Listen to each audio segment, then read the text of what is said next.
After studying basic radicals the next portion is acidic radicals. ठीक है, basic radicals हमने cover किए थे लास्ट वीडियो में, और उसके बाद हम एसिडिक रेडिकल्स की बात करेंगे। ठीक है, अब थोड़ा सा क्विक रिकॉल मैं आपको दे दूं। बेसिक रेडिकल्स में हमने ये देखा था कि जो बेसिक रेडिकल्स आपके होंगे वो कैटायनिक पोर्शन सॉल्ट के होंगे। सिमिलरली जो आपके एसिडिक रेडिकल्स हैं, this are basically anions. So these are basically anions of salts. ठीक है, जो सॉल्ट्स के एनाइंस होंगे these are known as acidic radicals. ठीक है, अच्छा, बेसिक रेडिकल्स में एक और इंपॉर्टेंट बात दूसरी जो हमने देखी थी, हमने 6 ग्रुप्स देखे थे रेंजिंग फ्रॉम, अब 0 वाले को अगर आप छोड़ दीजिए तो 1 से 6 और 0 वाले के इंक्लूड कर लीजिएगा, फिर भी आपके 6 ग्रुप होंगे। 2 0 को बिल्कुल अलग पड़ा जाता है, वो मैंने आपको बता रखा था। ठीक है, सिमिलरली जब एसिडिक रेडिकल्स की आप बात करेंगे तो एसिडिक रेडिकल्स में आपको 3 ग्रुप देखने को मिलेंगे। ठीक है, तो यहाँ पे सिर्फ आपको 3 ग्रुप्स देखने को मिलेंगे, जिनको कभी कभार ग्रुप्स में क्लासीफाई भी नहीं किया जाता है। आपको वीकली एसिडिक या स्ट्रांगली एसिडिक के फॉर्म में इनको देखने को मिल जाते हैं। ठीक है, बट इनको मैंने इजी करने के लिए ग्रुप्स में क्लासीफाई कर रखा है, और सिर्फ वही वाले हम डिस्कस करेंगे जो आपके सिलेबस में इंक्लूड है। ठीक है, इसके अलावा भी होते हैं, बट इवन ग्रुप्स 3 ही हैं आपके पास, ग्रुप्स 3 ही होंगे, बट जो आपके पास एनाइंस होंगे वो इसके अलावा भी होंगे, लेकिन मैंने सिर्फ वही वाले लिख रखे हैं जो आपके सिलेबस में इंक्लूड है। ठीक है, तो बात कर लेते हैं ग्रुप 1 की। बिल्कुल सेम पैटर्न पे मैंने ग्रुप लिख रखा है, उसके बाद मैंने ग्रुप रिएजेंट लिख रखा है, उसके बाद मैंने रेडिकल लिख रखा है, और फिर देखेंगे क्या ऑब्जर्वेशन, क्या कलर्स, क्या कन्फर्मेटरी टेस्ट इनके लिए हो सकते हैं। तो पहले ग्रुप में आपके सिलेबस में 3 इंक्लूडेड हैं। एक तो आपका कार्बोनेट इंक्लूड है, कार्बोनेट आयन इंक्लूड है, दूसरा आपका सल्फाइड इंक्लूड है, और तीसरा आपका नाइट्राइट इंक्लूड है, ग्रुप 1 वाले। ठीक है, सो ग्रुप 1 वाले आपके 3 इंक्लूड हैं। अब 1 बाय 1 हम देखेंगे कि कैसे कैसे आप इनको आइडेंटिफाई कर सकते हैं। अब देखिए, पहली बात आपको रिएजेंट पता होना चाहिए। तो आपने क्या किया, मान लीजिए आपने एक सॉल्ट ले लिया। ठीक है, आपने एक सॉल्ट ले लिया। अब जो सॉल्ट आपने लिया, सपोज कर लीजिए इस तरीके से आपने सॉल्ट ले लिया। अब आपको ये नहीं पता है कि इस सॉल्ट में कार्बोनेट प्रेजेंट है या नहीं है। ठीक है, आपको ये कंफर्म नहीं है। इस चीज़ को करने के लिए, इस चीज़ को डिटेक्ट करने के लिए, ठीक है, थोड़ा सा मैं इसका बैकग्राउंड आपको बता दूं।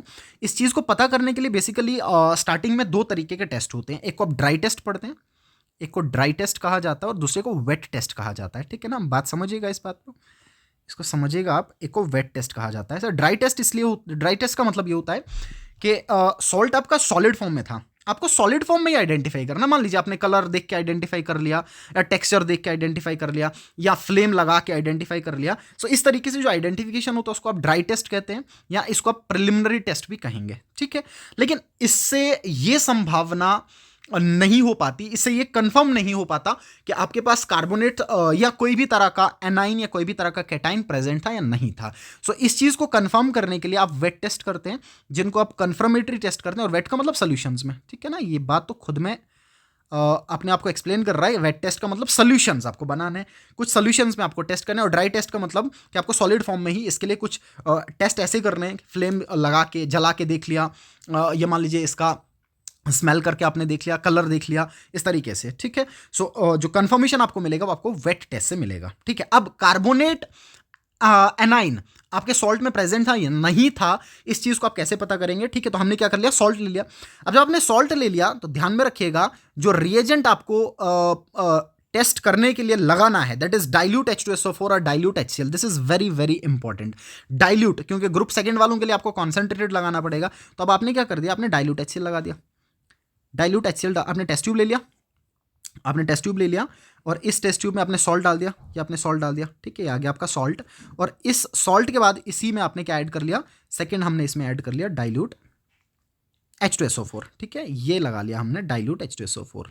ओके, सो जब आपने डाइल्यूट H2SO4 डाल दिया और आपका सॉल्ट भी प्रेजेंट था, अगर कार्बोनेट प्रेजेंट होगा तो आप चेंज देखेंगे। और चेंज आप क्या देखेंगे कि आपने जो सॉल्ट डाला, और उस सॉल्ट में, उस टेस्ट ट्यूब के ऊपर आपने जब H2SO4 डाला डाइल्यूट तो डाइल्यूट H2SO4 डालने के बाद यहां पे आपको देखने को मिलेगा brisk इफ्रिवेंस।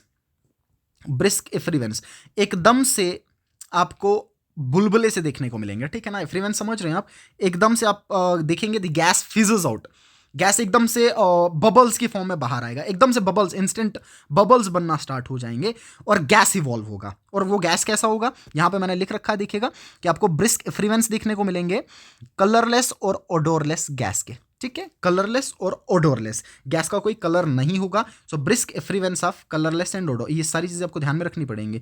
So brisk effervescence of colourless and odourless, colourless and odourless, ना ही कोई कलर होगा और ना ही इसकी कोई स्मेल होगी। सो कलरलेस और ओडोरलेस है, कलरलेस और ओडोरलेस गैस आपको देखने को मिल जाएगा। ओके, अब इसमें कार्बोनेट ही था, ये चीज कैसे कंफर्म हो जाए, कि कार्बोनेट ही था। ये तो चलिए, ये तो आपने प्रिलिमिनरी टेस्ट कर लिया, ये प्रिलिमिनरी टेस्ट था, ये कंफर्म कर लिया। बट तो कंफर्म करने के लिए आपको क्या करना पड़ेगा, कंफर्मेटरी टेस्ट करना पड़ेगा। ठीक है, अब देखिए कंफर्मेटरी टेस्ट आप कैसे करेंगे। अब आपको ये पता है, देखिए रिएक्शन लिख रखा मैंने, आपके पास जो सॉल्ट था, मान लीजिए आपने सोडियम कार्बोनेट सॉल्ट ले रखा था, इस सोडियम कार्बोनेट पे आपने डाइल्यूट HCl डाल दिया, और डाइल्यूट HCl डालने के बाद आपका CO2 रिलीज होगा। सो ये बेसिकली जो ब्रिस्क एफ्लुएंस आपको देखने को मिल रहा है, कलरलेस ओडोरलेस, ये CO2 गैस के लिबरेशन की वजह से होगा। ठीक है, अब जब CO2 गैस लिबरेट हुआ, ये चीज़ आप कैसे कंफर्म करेंगे, इसके लिए आपको क्या करना है, इसके लिए आपको लाइम वाटर लेना है। सो आपने लाइम वाटर ले लिया, so lime water is calcium hydroxide, और इस लाइम वाटर में से इस गैस को पास करना है। सो ये CO2 गैस को पास करना है। जब लाइम वाटर में से CO2 गैस को पास करेंगे, it terms lime water milky, ये लाइम वाटर को मिल्की कर देगा, दैट इज कैल्शियम कार्बोनेट का फॉर्मेशन हो जाएगा। ठीक है, तो इस चीज़ को मैंने यहाँ पे लिख रखा, आप देख सकते हैं कि जब आपने लाइम वाटर से इस गैस को पास कर लिया, तो लाइम वाटर से गैस, अभी नहीं पता था आपको कि CO2 था, लेकिन जब आपने पास किया तो आपने देखा कि लाइम वाटर मिल्की हो गया, तो कंफर्म कर लिया कि CO2 लिबरेट हुआ होगा। और अगर CO2 लिबरेट हुआ होगा तो कंफर्म हो जाता है कि आपके पास जो सॉल्ट प्रेजेंट था, उस सॉल्ट में कार्बोनेट रहा होगा। ठीक है, सॉल्ट में कार्बोनेट आपका प्रेजेंट होगा, तो ये आपका लाइम वाटर मिल्की हो जाएगा। Confirmatory test is it turns lime water milky. So this is the confirmatory test for carbonate anion. Okay, लेकिन अगर आप कार्बन डाइऑक्साइड गैस को एक्सेस में पास करते हैं, देखिए एक और बात यहां पे लिख रखी है मैंने, कि अगर आप कार्बन डाइऑक्साइड गैस को एक्सेस में पास कर लेते हैं, तो आप ये देखोगे कि अल्टीमेटली आपके पास सोडियम बाइकार्बोनेट का फॉर्मेशन हो जाएगा, और ये सोडियम बाइकार्बोनेट आपका सॉल्युबल होता है और कलरलेस होगा। ये कलरलेस हो जाता है, ये कलरलेस होगा। अगर एक्सेस में पास किया जाए तो कलरलेस सोडियम बाइकार्ब, दोनों बात ध्यान में रखिएगा। एक तो लाइम वाटर को मिल्की कन्वर्ट कर लेगा, it turns lime water milky, और अगर एक्सेस में पास किया जाए सोडियम बाइकार्बोनेट का फॉर्मेशन होगा विच इज कलरलेस, जो कलरलेस होगा एंड इट इज सॉल्युबल, ये वाटर में सॉल्युबल हो जाएगा। ठीक है, so this is the preliminary test and confirmatory test for carbonate anion, जो आपका ग्रुप 1 से बिलोंग करेगा, और इसको डिटेक्ट करने के लिए रिएजेंट डाइल्यूट H2SO4 या डाइल्यूट HCl यूज किया जाता है। ठीक है, आई एम श्योर आपको समझ में आ गया।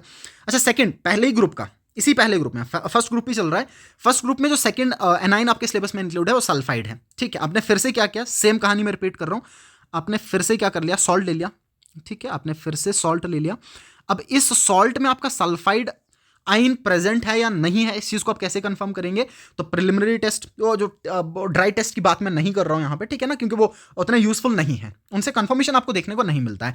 तो आपने क्या कर लिया, आपने एक टेस्ट ट्यूब ले लिया। सो ये हमने टेस्ट ट्यूब ले लिया, और इस टेस्ट ट्यूब में आपका सॉल्ट प्रेजेंट है। ठीक है ना, ये आ गया आपका सॉल्ट। अब इसमें सल्फाइड था या नहीं था, इसको कंफर्म करने के लिए हमने क्या कर लिया, इसमें डाइल्यूट H2SO4 डाल दिया। ठीक है ना, H2SO4, ये ध्यान में रखिएगा, डाइल्यूट H2SO4। अब जैसे आपने इसमें डाइल्यूट H2SO4 डाल दिया, आप ये देखेंगे कि गैस लिबरेट होगा, फिर से गैस, ऊपर भी गैस लिबरेट हो रहा था, यहां पे भी गैस लिबरेट होगा। और जो यहां पे जो गैस लिबरेट होगा, अगर उस गैस का स्मेल सड़े हुए अंडे की तरह है, इफ रॉटन एग लाइक स्मेल है, अगर उसका रॉटन एग लाइक स्मेल है, अगर सड़े हुए अंडे की तरह इसका स्मेल है, तो समझ जाइए आपका हाइड्रोजन सल्फाइड गैस लिबरेट हुआ होगा। ठीक है ना, so sulphide may be present, this is always may be present, because we have to confirm कि था या नहीं था। So sulphide may be present. So क्या किया हमने, सॉल्ट ले लिया, पिंच ऑफ सॉल्ट ले लिया, उसमें डाइल्यूट H2SO4 ऐड कर दिया। डाइल्यूट H2SO4 ऐड करने के बाद अगर सल्फाइड आइन प्रेजेंट था तो गैस लिबरेट होगा, और गैस जो लिबरेट होगा वो कलरलेस होगा, और उसका रॉटन एग लाइक स्मेल होगा, और वो गैस बेसिकली आपका हाइड्रोजन सल्फाइड होगा। ठीक है, रिएक्शन मैंने यहाँ पे लिख रखा है, देखिए इस तरीके से, जब आपने सॉल्ट को ट्रीट कर दिया H2SO4 के साथ, तो आपके पास H2S gas, hydrogen sulphide gas liberate होगा। अब इसको कंफर्म करने के लिए आप क्या कर सकते हैं, देखिए इसको कंफर्म करने के लिए क्या किया जाता है, कि जो आपका टेस्ट ट्यूब है, इस टेस्ट ट्यूब में गैस लिबरेट हो गया। ठीक है, आपको ये समझ में आ गया कि इस टेस्ट ट्यूब में आपका गैस लिबरेट हो गया। देखिए ये गैस लिबरेट हो गया। ठीक है ना, अब अगर इस टेस्ट ट्यूब के मौत पे, इस टेस्ट ट्यूब के ओपनिंग पे, अगर आप ऐसा कर लें कि इस टेस्ट ट्यूब के ओपनिंग पे, इस तरीके से मैं इसको लिख लेता हूं, देखिएगा, अगर इस टेस्ट ट्यूब के ओपनिंग पे आप लेड एसीटेट का पेपर ऐड कर लें, यहाँ पे आपने बेसिकली आपने एक फिल्टर पेपर ले लिया, उसको लेड एसीटेट में डिसॉल्व कर लिया, और उसके बाद उस फिल्टर पेपर को आपने यहाँ पे रख लिया। ठीक है ना, इस तरीके से आप फिल्टर पेपर मान लीजिए, आपने फिल्टर पेपर ले लिया, इस फिल्टर पेपर को लेड एसीटेट में डिसॉल्व कर लिया और इसके ऊपर रख लिया। आप देखेंगे एकदम से जो फिल्टर पेपर आपका है ये ब्लैक हो जाएगा, ये ब्लैक हो जाएगा। ऐसा इसलिए क्योंकि ये फिल्टर पेपर था, इसमें लेड एसीटेट प्रेजेंट था, और लेड एसीटेट हाइड्रोजन सल्फाइड के साथ रिएक्ट करके PbS जनरेट कर लेता है और ये पीबीएस आपके पास ब्लैक पीपीटीज दे देता है। ये जो लेड सल्फाइड आपके पास है, लेड सल्फाइड के ब्लैक पीपीटीज आपको देखने को मिल जाते हैं। तो ये जो ब्लैक पीपीटीज लेड सल्फाइड के बने, ये कंफर्म करता है कि आपके पास H2S गैस लिबरेट हुआ होगा। ये सल्फाइड को कंफर्म करता है, सो S2 नेगेटिव को कंफर्म करता है ये, ठीक है। सो आपने लेड एसिटेट ले लिया, सो ये कंफर्मेटरी टेस्ट है। So this is confirmatory test. So confirmatory test में आपने क्या कर लिया, लेड एसिटेट का सोल्यूशन ले लिया, या आप चाहो तो ट्रीट कर लो, लेड एसिटेट के सोल्यूशन ले लिया, एक ट्यूब में लेड एसिटेट ले लो और दूसरी ट्यूब में आपका ये जो आपने मिक्सचर बना रखा था जिसमें H2S गैस प्रेजेंट था, इसको ऐड कर लो। जैसे आप इसको ऐड कर लेंगे आप देखेंगे एकदम से आपका लेड सल्फाइड बन जाएगा, ठीक है ना। या फिल्टर पेपर को सॉक कर लो आप लेड एसिटेट के सोल्यूशन में और उसके बाद इसके माउथ पे रख लो, इसकी ओपनिंग पे रख लो। आप देखोगे यहाँ से जो गैस लिबरेट हो रहा है, ये गैस आपका लेड एसिटेट के साथ रिएक्ट करेगा और रिएक्ट करने के बाद लेड सल्फाइड के ब्लैक पीपीटीज बना लेगा, ठीक है। ये बात कंफर्म हो गई। अच्छा, इसके बाद एक और चीज़ आपको ये पता है कि जनरली आप एलिमेंटल डिटेक्शन में भी पढ़ते हैं, जब आप सल्फाइड के डिटेक्शन की बात करते हैं कि इसी सल्फाइड को अगर आपको डिटेक्ट करना है तो इस सल्फाइड को डिटेक्ट करने के लिए आप इसको ट्रीट करते हैं सोडियम नाइट्रोप्रोसाइड के साथ, right. CN5 and this way NO -2 sodium nitroprusside के साथ, और सोडियम नाइट्रोप्रोसाइड के साथ रिएक्ट करने पे आपको वायलेट कलरेशन देखने को मिलता है कुछ इस तरीके से। We have CN5 and NOS and 4 negative, ठीक है। सो ये आपको वायलेट कलरेशन देखने को मिल जाता है। ये आप थ्योरेटिकल पोर्शन में भी, इवन GOC में भी आपने पढ़ा होगा, ठीक है। सो ये वायलेट कलरेशन कंफर्म करता है सल्फाइड के प्रेजेंस को जब आप इसको किसके साथ ट्रीट करते हो, सोडियम नाइट्रोप्रोसाइड के साथ। ओके, तो ये दो टेस्ट आप ध्यान में रख सकते हैं। एक तो आपको लेड एसिटेट, दोनों इवन NCERT पे भी रखे हैं, GOC में भी ये चीज़ आपको देखने को मिल जाएगी, ठीक है। अब यहाँ पे बस एनाइनिक रेडिकल्स के हिसाब से हम ट्रीट कर रहे हैं, वहाँ पे सिर्फ सल्फाइड है, एलिमेंटल डिटेक्शन है, यहाँ पे एनाइनिक डिटेक्शन है, तो दोनों में थोड़ा अंतर है, राइट। अच्छा, उसके बाद तीसरा जो आपके पास इंक्लूड है एनाइन, वो है nitrite. So this is nitrite. So तीसरा जो इंक्लूड है वो नाइट्राइट है। ओके, फिर से सेम कहानी, फिर से पूरी की पूरी कहानी सेम है, ठीक है ना। देखिए कैसे आपने क्या कर लिया, सॉल्ट ले लिया, ठीक है। आपने जो सॉल्ट ले लिया, या आपने मान लीजिए चाइना डिश ले लिया, इसमें आपने सॉल्ट ले लिया, अ पिंच ऑफ सॉल्ट, ठीक है। या आप एक काम कर लीजिए, आप टेस्ट ट्यूब ही ले लो, डायरेक्टली टेस्ट ट्यूब ले लो, आप समझ में आ गया आपको कैसे आपको करना है, ठीक है। सो आपने एक टेस्ट ट्यूब ले लिया, सो ये आ गया आपका टेस्ट ट्यूब। अच्छा, इस टेस्ट ट्यूब में आपने क्या कर दिया, सॉल्ट डाल दिया। अब इस सॉल्ट पे आपने ऐड कर लिया डाइल्यूट H2SO4, क्योंकि ग्रुप 1 वालों के लिए रिएजेंट डाइल्यूट H2SO4 है, ठीक है। So this is salt and this is H2SO4। So dilute H2SO4 आपने ऐड कर लिया। ओके, अब डाइल्यूट H2SO4 जब आपने ऐड किया तो आप ये देखेंगे कार्बोनेट के, फिर से एक बात फिर से ध्यान में रखिएगा, कार्बोनेट अगर प्रेजेंट होता तो आप देखते ब्रिस्क इफ्लुएंस ऑफ CO2, पहला। दूसरा, अगर आपका सल्फाइड प्रेजेंट होता तो आपको कलरलेस गैस देखने को मिलता एकदम से, जिसका रोटन एग लाइक स्मेल होता। लेकिन अगर आपका नाइट्राइट प्रेजेंट है तो इस टाइम पे आपको ब्राउन फ्यूम्स देखने को मिलेंगे, ठीक है। तो यहां पे आपको क्या देखने को मिलेगा, जो गैस यहां से लिबरेट होगा वो ब्राउन फ्यूम्स दे देगा, ठीक है। सो ब्राउन फ्यूम्स, सो यहां से आपको मिलेंगे ब्राउन फ्यूम्स, और ये ब्राउन फ्यूम्स किसके होंगे, बेसिकली ये NO2 गैस के होंगे, ठीक है। सो brown fumes of NO2 gas, ठीक है, बात समझिएगा। सो brown fumes of NO2 gas. अब इसी को मैंने रिएक्शंस के हिसाब से लिख रखा है कि अगर आपके पास एक ऐसा सॉल्ट है, मान लीजिए सोडियम के साथ इंक्लूड कर रखे हमने सबके, सोडियम नाइट्राइट ले लिया आपने, डाइल्यूट H2SO4 डाल दिया। डाइल्यूट H2SO4 डालने के बाद आप देखेंगे नाइट्रस एसिड का फॉर्मेशन होगा, और ये नाइट्रस एसिड आपका जनरेट करेगा एक colourless gas, that is nitrogen monoxide को, और ये नाइट्रोजन मोनोऑक्साइड ऑक्सीडाइज करके आपका ब्राउन गैस लिबरेट करेगा, दैट इज NO2 गैस। और ये NO2 गैस कंफर्म करता है, ये जो NO2 गैस है आपका, जो ब्राउन फ्यूम्स, ये ब्राउन कलर का जो गैस है, ये कंफर्म करता है नाइट्राइट को। ध्यान दीजिएगा, ये कंफर्म करेगा आपका नाइट्राइट। अब इसके लिए कंफर्मेटरी टेस्ट है, अब तो कंफर्मेटरी टेस्ट है आपके कि वाकई में आपका ये NO2 गैस ही था या कुछ और था। इस चीज़ को टेस्ट करने के लिए आपको क्या करना पड़ेगा, आपने क्या कर लिया, आपने ग्रीन विट्रोल ले लिया, आपने ले लिया ग्रीन विट्रोल, ठीक है।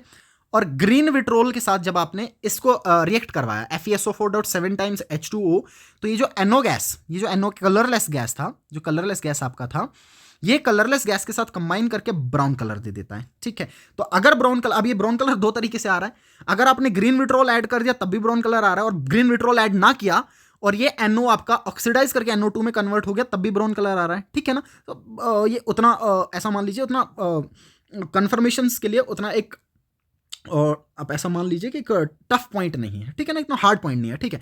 अब इसमें हार्ड पॉइंट है आपका ये वाला, दिस इज वेरी इंपॉर्टेंट, ठीक है ना, दिस इज वेरी इंपॉर्टेंट। अब इसमें क्या होगा, आपको क्या करना है, ये जो ब्राउन फ्यूम्स निकल रहे हैं NO2 गैस के, आपको एक फिल्टर पेपर ले लेना है और उस फिल्टर पेपर को आपने किस में सोक करना है, के आई और स्टार्च के मिक्सचर में। ठीक है, आपने के आई और स्टार्च ले लिया, यहाँ पे आपने पोटेशियम आयोडाइड ले लिया प्लस स्टार्च ले लिया। ठीक है, और इसमें आपने सोक कर लिया एक फिल्टर पेपर को। ये आपका फिल्टर पेपर मान लीजिए, इस तरीके से लिख लेता हूँ मैं, ठीक है ना। ये फिल्टर पेपर, इसमें आपने सोक कर लिया। अब इस फिल्टर पेपर को सोक करने के बाद आपने इसको इस टेस्ट ट्यूब के नेक पे रखना है, इस टेस्ट ट्यूब के माउथ पे रखना है। ठीक है, आपने फिल्टर पेपर को यहाँ पे रख लिया। अब इस फिल्टर पेपर को आपने किस में सोक किया था, के आई और स्टार्च में। ठीक है ना, के आई और स्टार्च में आपने सोक कर रखा था इसमें।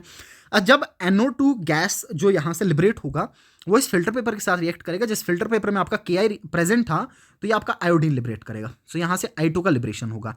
और ये I2 जो आपका लिबरेट हुआ, ये आपको पता है, ये आप इवन आयोडीन के कन्फर्मेशंस के लिए भी पढ़ते हैं, स्टार्च टेस्ट इसको बोला जाता है। ठीक है, जब I2 आपका लिबरेट हुआ, वो I2 स्टार्च के साथ कंबाइन कर जाता है और एकदम से आपको डीप ब्लू कलर देखने को मिलता है। सो आयोडीन स्टार्च कॉम्प्लेक्स का एक डीप ब्लू कलर आपको देखने को मिल जाता है। So this is very very important. ठीक है, एक बार फिर से समझिए क्या क्या आपने सॉल्ट लिया, सॉल्ट में डाइल्यूट H2SO4 डाल दिया। अगर नाइट्राइट प्रेजेंट था तो ब्राउन फ्यूम्स निकलेंगे NO2 गैस के। ठीक है, अब NO2 गैस के ब्राउन फ्यूम्स निकलेंगे, इसको कंफर्म करने के लिए आपको क्या करना है, फिल्टर पेपर ले लेना है और फिल्टर पेपर को पोटेशियम आयोडाइड और स्टार्च के सोल्यूशन में सोक करना है। और सोक करने के बाद इस टेस्ट ट्यूब के माउथ पे आपको रखना है। और माउथ पे रखने के बाद आप ये देखेंगे कि एकदम से आपका ये जो फिल्टर पेपर होगा, ये फिल्टर पेपर क्या कर लेगा, एकदम से डीप ब्लू कलर दे देगा। और ये जो डीप ब्लू कलर आपका देखने को मिल जाएगा, ये डीप ब्लू कलर कंफर्म करेगा, ये डीप ब्लू कलर कंफर्म करेगा आपका कि आपका NO2 गैस लिबरेट हुआ होगा, दैट इज नाइट्राइट को कंफर्म करेगा। ठीक है ना, और यही टेस्ट आपका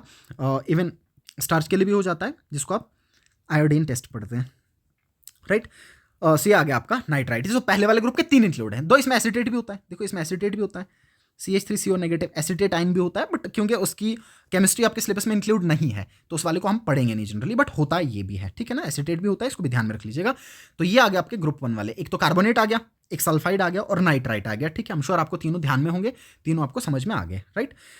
सेकेंड वाले में चलते हैं, अब ग्रुप सेकंड मैं फिर बता रहा हूँ, बहुत बार आप ऐसा देखोगे कि ग्रुप्स में इनको डिवाइड करके नहीं दे रखा है, तो इसमें कोई दिक्कत वाली बात नहीं है, मैंने इजी करने के लिए ग्रुप्स में डिवाइड कर दिया सो दैट आप इसको समझ पाएं। अच्छा, अब इन वालों में आपका हेलोजन इंक्लूड्स हैं, इन वालों में हेलोजन्स आपके इंक्लूड्स हैं। और हेलोजन्स को अगर आपको डिटेक्ट करना है, ग्रुप सेकंड के हैं, तो इनको डिटेक्ट करने के लिए जो रिएजेंट यूज होता है वो है आपका, इनका एनालिसिस के लिए जो रिएजेंट यूज है दैट इज कॉन्सेंट्रेटेड H2SO4। ऊपर वाले में डाइल्यूट और इन वालों में कॉन्सेंट्रेटेड। ठीक है, फिर से कहानी सेम, फिर से आपने क्या कर लिया, आपने एक टेस्ट ट्यूब ले लिया, ये आपने टेस्ट ट्यूब ले लिया। अब इस टेस्ट ट्यूब में आपका ऐसा सॉल्ट है जिस सॉल्ट में क्लोराइड आयन प्रेजेंट है, अगर प्रेजेंट है। ठीक है ना, इनकेस अगर प्रेजेंट है, आप कैसे कंफर्म करेंगे। सो ये आपका सॉल्ट आ गया। अब इस सॉल्ट में आपने क्या कर दिया, सबसे पहली चीज तो आप क्या करेंगे, देखिएगा ध्यान से। अब ये चीज को नलीफाई करने के लिए कि आपका पहले वाला ग्रुप का तो कोई प्रेजेंट नहीं था, तो आप सबसे पहले इसमें क्या कर लेते हैं, डाइल्यूट H2SO4 ऐड कर लेते हैं। बट डाइल्यूट H2SO4 आपने ऐड किया, आप देखेंगे कोई चेंज ही नहीं आ रहा है। जब कोई चेंज नहीं आया तो समझ जाइए जो ऊपर वाले आपके कार्बोनेट, सल्फाइड, नाइट्राइट और एसिटेट थे वो एब्सेंट हैं। ये बात बहुत इंपॉर्टेंट है। तो उसके बाद आपको क्या करना है, एक फ्रेश टेस्ट ट्यूब लेना है और उस फ्रेश टेस्ट ट्यूब में आपने फिर से सॉल्ट डाल दिया और इस सॉल्ट में अब आपको ऐड करना है कॉन्सेंट्रेटेड H2SO4। ठीक है, अब जब आपने कॉन्सेंट्रेटेड H2SO4 ऐड किया, अगर तो आपका क्लोराइड आयन प्रेजेंट था, अगर Cl नेगेटिव प्रेजेंट था, तो आप देखेंगे आपके पास एक कलरलेस गैस जिसका बहुत गंदा सा और सफोकेटिंग स्मेल होगा, एक पंजेंट और सफोकेटिंग स्मेल वाली गैस आपको लिबरेट देखने को मिल जाएगी। ठीक, यहां पे लिख रखा है मैंने कि अगर आपका Cl प्रेजेंट था, लेट्स से NaCl, आपने H2SO4 के साथ ट्रीट कर लिया, तो there is formation of HCl gas. और इस HCl गैस को आप कैसे कंफर्म, ऑब्जर्वेशन क्या है, that is a colourless gas with pungent and suffocating smell. ठीक है, ये आपको पता होना चाहिए, ध्यान रखिएगा, ऑब्जर्वेशन आपको ध्यान में होनी चाहिए। अब इसको कंफर्म करने के लिए कि ये क्लोरीन ही था या Cl नेगेटिव था, इसको कंफर्म करने के लिए 2 टेस्ट मैंने लिख रखे हैं। पहला टेस्ट सिल्वर नाइट्रेट टेस्ट, जो आप सबको पता है, और इस सब में आप क्या करते हैं कि इसी टेस्ट ट्यूब में, जिस टेस्ट ट्यूब में आपका ये HCl लिबरेट हुआ, HCl गैस लिबरेट हुआ, आप क्या करते हैं, AgNO3 ऐड कर देते हैं और AgNO3 ऐड करने के बाद आपको AgCl के वाइट पिपिटीज मिल जाएंगे। तो काफ़ी इजी सी बात है, ठीक है ना। सो AgCl के वाइट पिपिटीज आपको देखने को मिल जाते हैं और ये जो AgCl के वाइट पिपिटीज होते हैं ये सॉल्युबल होते हैं एमोनिया में, एक्वस एमोनिया में या एमोनियम हाइड्रोक्साइड में, और जनरेट कर लेते हैं एक complex that is diamine silver. Right. Diamine silver का एक कम्प्लेक्स, डायमीन सिल्वर क्लोराइड एक कम्प्लेक्स आपको देखने को मिल जाता है। तो ये आपको पता है, कोऑर्डिनेशन जिसने पढ़ रखा अच्छे से वो चीज़ आपको पता है, इसमें कोई दिक्कत वाली बात नहीं है, ठीक है ना। पहला वाला तो बहुत ईजी है। इवन दूसरा वाला भी आपने पढ़ रखा है, जब आप K2Cr2O7 पढ़ते हो तो एप्लीकेशन वाले पोर्शन में आपको देखने को मिलता है, that is chromyl chloride test. अब क्रोमाइल क्लोराइड टेस्ट में क्या होगा, आपको ये सॉल्ट लेना है, फिर से आपने सॉल्ट ले लिया, ठीक है। अब इस सॉल्ट में, जो आपने सॉल्ट ले लिया, इस सॉल्ट में आपने क्या कर लिया, ये आपका सॉल्ट आ गया, ठीक है, ये आ गया आपका सॉल्ट, ये सॉल्ट आ गया। इस सॉल्ट में आपने H2SO4 और K2Cr2O7 ऐड कर दिया, ठीक है। तो इसमें आपने ऐड कर दिया K2Cr2O7 और दूसरी साइड से मैं ऐसा लिख लेता हूँ, आपने ऐड कर दिया H2SO4। सो H2SO4 और यहाँ से आपने ऐड कर दिया K2Cr2O7। अच्छा, जो आपके पास सॉल्ट प्रेजेंट है, क्लोरीन के जो सॉल्ट आपके पास प्रेजेंट होंगे मेटल्स के साथ, आप ये देखोगे एकदम से इस बीकर में आपको रेड फ्यूम्स देखने को मिलेंगे। इस पूरे बीकर में यहाँ से आपको देखने को मिलेंगे रेड वेपर्स, रेड फ्यूम्स। और ये जो रेड फ्यूम्स आपको देखने को मिलेंगे, जो रेड फ्यूम्स आपको देखने को मिलेंगे, रेड फ्यूम्स क्रोमाइल क्लोराइड के होंगे। और ये रेड फ्यूम्स कंफर्म करते हैं कि आपके पास Cl नेगेटिव प्रेजेंट था। ध्यान दीजिएगा, this is very very important, ठीक है ना। ये K2Cr2O7 में भी आई एम श्योर आपने पढ़ा होगा। सो क्या, कैसे आप कंफर्म करेंगे, क्रोमाइल क्लोराइड टेस्ट से। सो आपने क्या किया, सॉल्ट ले लिया, पिंच ऑफ सॉल्ट, उस सॉल्ट में आपने H2SO4 और K2Cr2O7 ऐड कर लिया टेस्ट ट्यूब में, ड्रॉप वाइज ऑब्वियसली H2SO4। और आप देखेंगे उसके बाद आपको रेड फ्यूम्स देखने को मिलेंगे, रेड वेपर्स देखने को मिलेंगे, और रेड फ्यूम्स आपको देखने को मिलेंगे क्रोमाइल क्लोराइड के। और ये कंफर्म करता है कि आपके पास Cl नेगेटिव प्रेजेंट था। और इसी क्रोमाइल क्लोराइड के रेड फ्यूम्स को फर्दर डिटेक्शन करने के लिए अगर आप इसको डाइल्यूट NaOH में ऐड कर दो तो आप देखेंगे this chromium, chromyl chloride, it get converted into sodium chromate, sodium chromate में कन्वर्ट हो जाएगा, ये येलो कलर का होता है। और उसके बाद अगर आप इसको लेड एसीटेट के साथ ट्रीट कर दो तो आपको येलो कलर फिर से देखने को मिलेगा लेड क्रोमेट का, ठीक है ना। इसके फर्दर डिटेक्शन, इसके फर्दर डिटेक्शन टेस्ट हैं, क्योंकि रेड फ्यूम्स इसके अलावा कहीं और भी आपको देखने को मिल सकते हैं। तो फर्दर डिटेक्ट करने के लिए कि हाँ क्रोमाइल क्लोराइड ही था, आप इसको डाइल्यूट NaOH में ऐड कर लीजिए। डाइल्यूट NaOH में डिसॉल्व करने के बाद आपको सोडियम क्रोमेट मिलेगा जो येलो कलर का होगा। और उस सोडियम क्रोमेट को अगर आप लेड एसिडेट के साथ फर्दर ट्रीट करते हैं तो फिर से आपको येलो कलर देखने को मिलेगा लेड क्रोमेट का। दैट मीन्स कलर में चेंज देखने को नहीं मिलेगा, ठीक है। सो ये आपका कंफर्मेटरी टेस्ट है Cl नेगेटिव के लिए। ये काफ़ी ईजी सा है, इसमें कोई दिक्कत वाली बात नहीं है, ठीक है। Now next is for Br negative. इसमें इंपॉर्टेंट बात है, इसमें मैं दो बातें आपको बहुत इंपॉर्टेंट बताऊंगा। एक तो ऑर्गेनिक लेयर टेस्ट आपको देखने को मिलेगा। अच्छा अगर आपका Br नेगेटिव प्रेजेंट है तो ये कंफर्मेशन कैसे होगा, फिर से सेम कहानी, आपने एक टेस्ट ट्यूब ले लिया, इस टेस्ट ट्यूब में आपने सॉल्ट ले लिया। अब इस सॉल्ट में आपने क्या कर दिया, सबसे पहले तो हमने डाइल्यूट H2SO4 डाल दिया और आपने ये देखा कि कोई चेंज ही नहीं आया। अगर कोई चेंज नहीं आया that means group 1 A9 is absent, that carbonate, that acetate, that sulphide, that nitrite is absent, ठीक है। तो उसके बाद आपने क्या कर लिया, उसके बाद आपने इस सॉल्ट में ऐड कर लिया कॉन्सेंट्रेटेड H2SO4, ठीक है। अब आपने कॉन्सेंट्रेटेड H2SO4 ऐड कर लिया। अब जब आपने कॉन्सेंट्रेटेड H2SO4 ऐड किया, अब अगर Cl नेगेटिव होता तो आपको मिलता पंजेंट सफोकेटिंग स्मेल, और वो pungent suffocating smell generally colourless होता है आपके पास, ये ध्यान में रखिएगा, ठीक है ना। हाँ कभी कभार येलोइश कलर भी आपको देखने को मिल जाता है, लेकिन वो फर्दर उसमें कुछ चीज़ें ऐड करने के बाद, अदरवाइज कलरलेस ही होगा। लेकिन यहाँ पे आपको देखने को मिलेगा ब्राउन कलर का गैस। तो यहाँ पे आपको एक ब्राउन कलर का गैस बिल्कुल सेम होगा, पंजेंट और सफोकेटिंग ही होगा। लेकिन इसमें पर्टिकुलरली यहीं पे कंफर्म हो जाता है वैसे तो कि ये जो आपका ब्राउन गैस होगा, ये ब्राउन गैस लिबरेट हो जाएगा। सो यहाँ पे आपका ब्राउन गैस जो पंजेंट सफोकेटिंग स्मेल देगा वो लिबरेट कर जाएगा, ठीक है ना। सो यहाँ पे आपको ब्राउन गैस देखने को मिल जाएगा और ये ब्राउन गैस आपका बेसिकली Br2 का होगा। दिस इज बेसिकली Br2, ये ब्राउन गैस Br2 था, ठीक है। सो Br2 गैस आपके पास था। इस चीज़ के लिए हमने क्या किया, मान लीजिए मैं इसको इस तरीके से भी लिख सकता हूँ कि आपने NaBr सॉल्ट ले लिया और इसको H2SO4 के साथ आपने ट्रीट कर रखा है, 2 टाइम्स लिख लेते हैं, और यहाँ पे आपके पास Br2 गैस लिबरेट हो जाएगा और फर्दर आपके पास NaHSO4 जब लिबरेट आपके पास हो जाएगा, ठीक है ना। सो ये Br2 गैस का लिबरेशन होगा और ये Br2 गैस आपके पास ब्राउन कलर का रहेगा जो पंजेंट और सफोकेटिंग होता है। अब इसको कंफर्म करने के लिए पहले तो सिल्वर नाइट्रेट टेस्ट है, ये तो आपको पता है, क्योंकि सिल्वर नाइट्रेट के साथ जब आप इसको ट्रीट करेंगे तो आपको पता है सिल्वर ब्रोमाइड मिलेगा और सिल्वर ब्रोमाइड आपका येलो, लाइट येलो कलर दे देता है, ठीक है ना। और ये पार्शली सॉल्युबल होता है आपके NH4OH में, अमोनियम हाइड्रोक्साइड में या एक्वस अमोनिया में पार्शली सॉल्युबल होता है और फिर से सेम कॉम्प्लेक्स सबका डायमीन सिल्वर ब्रोमाइड बन जाता है। ओके, ये इजी है, ये आपको ऑलरेडी पता है। अब इसमें समझने वाली बात आपका है ऑर्गेनिक लेयर टेस्ट, ये बात आपको समझनी है, ठीक है ना। This is very very important, ठीक है। अब इस बात को समझिएगा, इस टेस्ट को समझिएगा ध्यान से। सो this is important, this is very. अब ऊपर वाले में मैंने क्यों नहीं लिखा वो भी मैं आपको साथ में बता देता हूँ। देखिए आपको क्या करना, अगर आपको Br2 को डिटेक्ट करना था, समझिएगा ध्यान से, इसलिए मैंने इजी करने के लिए लिख भी रखा है। आपने पहले तो प्रिलिमिनरी टेस्ट किया, जो मैंने ऊपर ही बता दिया कि आपने टेस्ट ट्यूब लिया और टेस्ट ट्यूब में आपने सॉल्ट लिया, ठीक है। उस सॉल्ट में आपने डाइल्यूट H2SO4 डाला और आपने ये देखा कि कोई चेंज नहीं आई। जब कोई चेंज नहीं आई तो आपने ये कंफर्म कर लिया कि हाँ, ग्रुप 1 वाले तो एब्सेंट थे, कार्बोनेट, एसिटेट, सल्फाइड, नाइट्राइट सब एब्सेंट थे, ठीक है। फिर आपने कॉन्सेंट्रेटेड H2SO4 ऐड किया और कॉन्सेंट्रेटेड H2SO4 ऐड करने के बाद आपका Br2 लिबरेट हो गया, जो कि ब्राउन कलर का गैस होगा। ये हमने अभी देख लिया, the brown colour pungent and suffocating gas आपका लिबरेट होगा, ब्राउन कलर का गैस लिबरेट होगा। सो Br2 में भी प्रेजेंट, ठीक है ना। सो Br2 में भी प्रेजेंट, Br नेगेटिव प्रेजेंट हो सकता है कि Br2 गैस लिबरेट हो गया। अब इस चीज को कंफर्म करने के लिए आप ऑर्गेनिक लेयर टेस्ट करते हैं। अब देखिए कंफर्मेशन में आप करते क्या है, ये ध्यान से सुनिएगा। कंफर्मेशन में आपको क्या करना है, आपने कंफर्म करने के लिए सॉल्ट ले लिया, ये टेस्ट ट्यूब ले लिया मैंने, ठीक है ना। अब इस टेस्ट ट्यूब में ये आ गया आपका टेस्ट ट्यूब, ठीक है। इस टेस्ट ट्यूब में मैंने ओरिजिनल सोल्यूशन ले लिया, OS ले लिया, जो मैंने OS लिख रखा है, this OS is original solution, original solution, ठीक है। ओरिजिनल सोल्यूशन का मतलब ये होता है कि आपने सॉल्ट लिया और सॉल्ट को वाटर में डिसॉल्व कर दिया, सोल्यूशन बना लिया इसका आपने, ठीक है ना। इसको OS पढ़ते हैं, इसको OS पढ़ते हैं, लैब की लैंग्वेज में, लेबोरेटरी लैंग्वेज में इसको OS पढ़ते हैं, ठीक है। दैट इज ओरिजिनल सोल्यूशन, ठीक है। आपने ओरिजिनल सोल्यूशन ले लिया।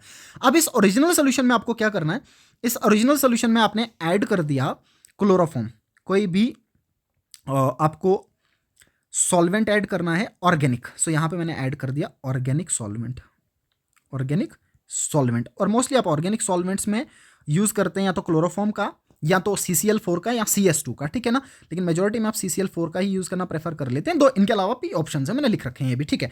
तो आपने ऑर्गेनिक सॉल्वेंट ऐड कर लिया, दिस इज वेरी इंपॉर्टेंट, ध्यान से देखिएगा। ओरिजिनल सोल्यूशन लिया, OS लिया, क्लोरोफॉर्म ऐड कर दिया। अब इस क्लोरोफॉर्म को ऐड करने के बाद एक और चीज जो आपको यहां पे ऐड करनी है वो है आपका ऑक्सीडाइजिंग एजेंट। अब वो ऑक्सीडाइजिंग एजेंट आपको कौन सा ऐड करना है, तो आपको ऐड करना है क्लोरीन वाटर। देखिए क्लोरीन वाटर, अब डायरेक्टली जब आप बुक्स पे पढ़ेंगे तो क्लोरीन वाटर डायरेक्ट दे रखा होता है, लेकिन लैब में इसको बनाना पड़ता है। आपको क्या करना है, साथ साथ में आपने एक और बीकर ले लिया और इस बीकर में आपने एक तो KMnO4 ले लिया और साथ में HCl ले लिया। अब ये KMnO4 और HCl जब रिएक्ट करेंगे तो KMnO4 और HCl रिएक्ट करने के बाद आपके पास Cl2 लिबरेट होगा। सो इस Cl2 को जब KMnO4 और HCl को आपने रिएक्ट करवाया एक अलग से टेस्ट ट्यूब में, आपका Cl2 लिबरेट होगा, Cl2 का सोल्यूशन आपका बनेगा, Cl2 एक्वस में आपको देखने को मिलेगा, this is called chlorine water. अब आपको इस क्लोरीन वाटर को इसमें ऐड करना है, ठीक है। तो यहां पे हमने ऐड कर दिया एक तीसरी चीज, दैट इज क्लोरीन वाटर। सो यहां पे आपको ऐड करना है chlorine water, that is nothing but an aqueous solution of Cl2। जो आप कैसे बनाइए, डायरेक्ट नहीं बनाना, आपको ध्यान दीजिएगा। आपको क्या करना है, आप KMnO4 और HCl का मिक्सचर, KMnO4 और HCl को रिएक्ट करवाया, Cl2 लिबरेट हो गया और वो Cl2 आपने यहाँ पे ऐड कर दिया, इसको क्लोरीन वाटर। अब आप डायरेक्ट याद रख सकते हैं, ठीक है ना। बस एक बार ये समझने के लिए अब आपको डायरेक्ट याद रखना है कि आपने क्लोरीन वाटर ऐड कर दिया और ये क्लोरीन वाटर आपका ऑक्सीडाइजिंग एजेंट होगा, ठीक है। अब ये क्लोरीन वाटर क्या करता है, ये जो Cl2 आपका था, ये क्लोरीन वाटर ये काम करेगा कि जो आपका सॉल्ट था, इस सॉल्ट में Br नेगेटिव प्रेजेंट था, आपने को पता है, मान लीजिए मैंने KBr लिख लिया, ठीक है, NaBr लिख लिया। ये इस Br नेगेटिव को, क्योंकि ऑक्सीडाइजिंग एजेंट की तरह काम कर रहा है, ये इस Br नेगेटिव को ऑक्सीडाइज कर देगा Br2 में, ये इस Br नेगेटिव को ऑक्सीडाइज कर देगा Br2 में, ठीक है। ये पूरा तामझाम आपने किया, ओरिजिनल सोल्यूशन लिया, उसके ऊपर ऑर्गेनिक सॉल्वेंट डाल दिया, उसमें आपने क्लोरीन वाटर ऐड कर दिया। ये क्लोरीन वाटर ऑक्सीडाइजिंग एजेंट की तरह काम करता है and it oxidises Br negative to Br2।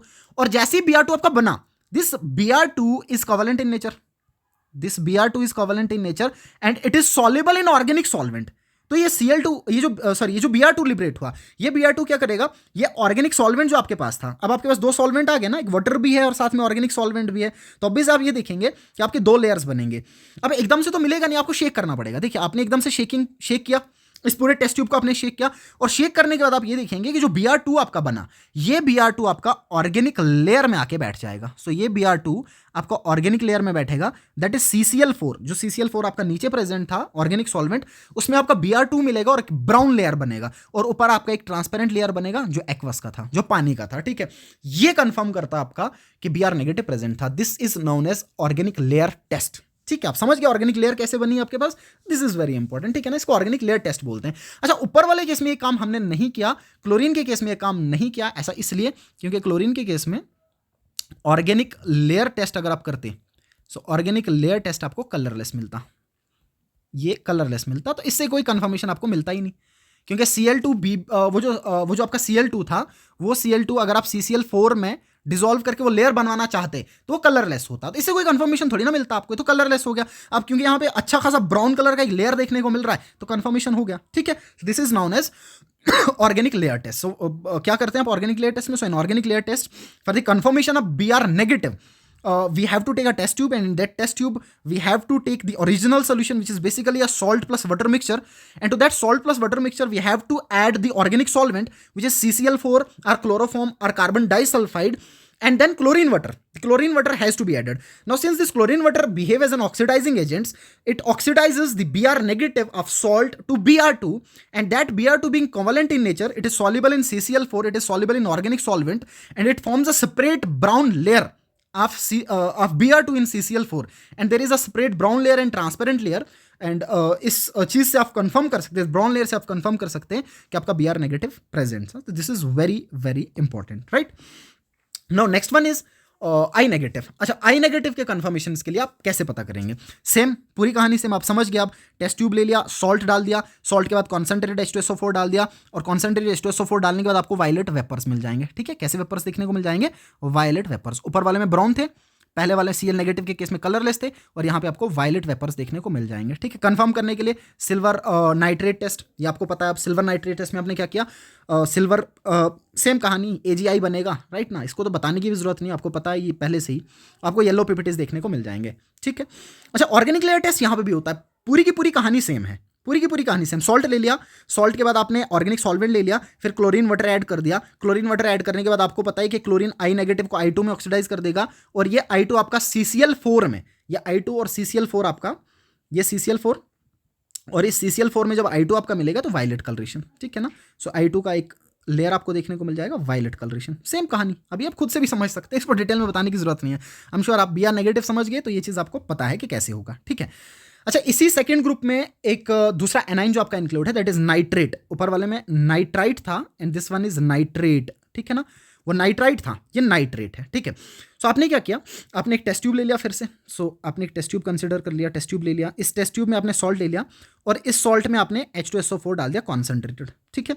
अब कॉन्सेंट्रेटेड H2SO4 डालने के बाद आपको ब्राउन गैस मिलेगा। देखिए, अब कंफर्मेशन जरूरी हो जाता है, इसलिए क्योंकि आपका यहाँ पे जो ब्राउन गैस लिबरेट होगा, ये ब्राउन गैस आपका 2-3 जगह पे लिबरेट होगा, ठीक है ना। अभी ऊपर देख लिया हमने, Br नेगेटिव के केस में भी था, और सेम पंजेंट और सफोकेटिंग स्मेल था। इसका मतलब इससे कंफर्म करना तो मुश्किल हो जाता है कि Br नेगेटिव था, NO3 नेगेटिव था। सो पहला प्रिलिमिनरी टेस्ट से ये कंफर्म करना मुश्किल है कि आपका Br नेगेटिव है या आपका नाइट्रेट है। इसके लिए ऑब्वियसली आपको क्या करना पड़ता है? इसके लिए आपको कंफर्मेटरी टेस्ट करने पड़ते हैं, ठीक है। सो Br नेगेटिव के लिए कंफर्मेटरी टेस्ट हमने देख लिया, ऑर्गेनिक लेयर टेस्ट, और अगर नाइट्रेट के लिए आपको कंफर्मेटरी टेस्ट करना है तो आपको ब्राउन रिंग टेस्ट करना पड़ेगा। ये बहुत ईजी सी बात है, ठीक है। अच्छा, ब्राउन रिंग टेस्ट में आप क्या करते हैं? देखिएगा, ब्राउन रिंग टेस्ट में आपको क्या करना है? सॉल्ट ले लिया आपने, ये आ गया आपका सॉल्ट, ठीक है, ये आ गया आपका सॉल्ट जिसमें नाइट्रेट प्रेजेंट था, ठीक है ना। अगर था तो आपको देखने को मिला, ऑब्वियस अभी तो देख रहे हैं हम उसी हिसाब से, ठीक है। अब इसमें आपने क्या कर दिया? इसमें आपने ड्रॉप वाइज H2SO4 ऐड कर दिया, ये आपने H2SO4 ऐड कर दिया, ठीक है। और सिमिलरली साथ साथ में आपने ऐड कर दिया फ्रेशली प्रिपेयर्ड FeSO4। सो यहाँ पे आपने ऐड कर दिया फ्रेशली प्रिपेयर्ड FeSO4। सो FeSO4 आपने ऐड कर दिया, that is freshly prepared. Sir, ये फ्रेशली प्रिपेयर्ड होना इसलिए ज़रूरी है क्योंकि ये जो Fe है ये +2 ऑक्सीडेशन स्टेट में आपको देखने को मिलेगा। अगर फ्रेशली ना होता तो ये ऑक्सीडाइज होकर +3 में चला गया होता, ये फेरस ना होकर फेरिक में मिलता, और फेरिक वाला अपने को चाहिए नहीं, अपने को चाहिए FeSO4। So that means it should be freshly prepared. जब आपने ये चीज़ की तो आप ये देखेंगे, इस पूरे टेस्ट को करने के बाद ये जो चीज़ें मैंने आपको बताई, मैंने रिएक्शन लिख रखा, आप देख सकते हैं इजिली। आप ये देखोगे कि एकदम से आपको दो लिक्विड्स के बीच में एक जंक्शन देखने को मिलेगा, ठीक है ना। इस पूरे में आपको यहाँ पे भी लिक्विड देखने को मिलेगा, इस तरीके से लिख लेता हूँ मैं, ये यहाँ पे लिक्विड आपको देखने को मिल रहा है, और इस लिक्विड के बीच में, इसके जंक्शन में, रिंग की तरह इसके जंक्शन में यहाँ पे आपको रिंग देखने को मिलेगा एक, इस जंक्शन पे। सो इस जंक्शन पे ये जो ब्राउन रिंग बनेगा, जंक्शन पे, इस जंक्शन पे जो ब्राउन रिंग बनेगा, ये ब्राउन रिंग कंफर्म करता है आपके नाइट्रेट आयन को, ये नाइट्रेट आयन को कंफर्म करता है, ठीक है। देखिए हुआ कैसे ये, जब आपने सॉल्ट ले लिया और सॉल्ट को H2SO4 के साथ ट्रीट कर दिया, so there is formation of nitric acid, ठीक है। और नाइट्रिक एसिड आप फ्रेशली प्रिपेयर्ड FeSO4 के साथ रिएक्ट करेगा और NO गैस लिबरेट होगा। अब ये जो NO लिबरेशन आपका हुआ, ये जो NO हुआ, ये NO पॉजिटिव है, ये ध्यान में रखिएगा। एक और बात इसमें ध्यान में रखना, ये NO नाइट्रोसाइल नहीं है, नाइट्रोसोनियम है। So this is nitrosonium, this is nitrosonium, sonium, ये नाइट्रोसोनियम है, NO पॉजिटिव वाला है आपका ये, ठीक है। NO पॉजिटिव लिगेंड है। सो NO पॉजिटिव क्या करेगा, वो जो फ्रेशली प्रिपेयर्ड FeSO4 लिया था वो वाटर में जाने के बाद जब हाइड्रोलाइज करेगा, वाटर में जाने के बाद जब हाइड्रोलाइज करेगा तो आपका एक कोऑर्डिनेशन कॉम्प्लेक्स बना लेगा, दैट इज FeSO4 6 टाइम्स, ठीक है ना, that is hexa aqua iron बना लेगा। अब ये NO आके इसके साथ जुड़ जाता है। सो ये NO एक स्ट्रॉन्ग फील्ड लिगेंड है और ये स्ट्रॉन्ग फील्ड लिगेंड होने के कारण इस H2O को रिप्लेस कर देता है और खुद यहाँ पे बैठ जाता है। So there is formation of FeH2O 5 times NO and SO4। ये जो कॉम्प्लेक्स आपके पास बनेगा ये ब्राउन कलर का कॉम्प्लेक्स होगा and this brown complex confirms the presence of nitrate ion. This is known as brown ring test, क्योंकि junction पे, इस लिक्विड के जंक्शन में जो आपको एक ब्राउन कलर का रिंग देखने को मिलेगा ये कंफर्म करता है आपका कि आपका नाइट्रेट प्रेजेंट है, ठीक है। अब एक बात, आप जो वीडियो देख रहा है अच्छे से बच्चा, वो मेरे को ये बता दीजिएगा, इसका IUPAC नेम बता देना मेरे को, इसका IUPAC जो इस कोऑर्डिनेशन में ये बहुत इंपॉर्टेंट है, कोऑर्डिनेशन में ये बहुत इंपॉर्टेंट है, बट अभी के लिए मेरे को आपका सिर्फ इसका IUPAC नाम बता दीजिएगा, ठीक है ना। सो ग्रुप सेकंड के सिर्फ 3 इंक्लूड थे, एक आपका Br नेगेटिव था, Cl नेगेटिव था, I नेगेटिव था और NO3 नेगेटिव, सॉरी 4 इंक्लूड थे, ठीक है ना।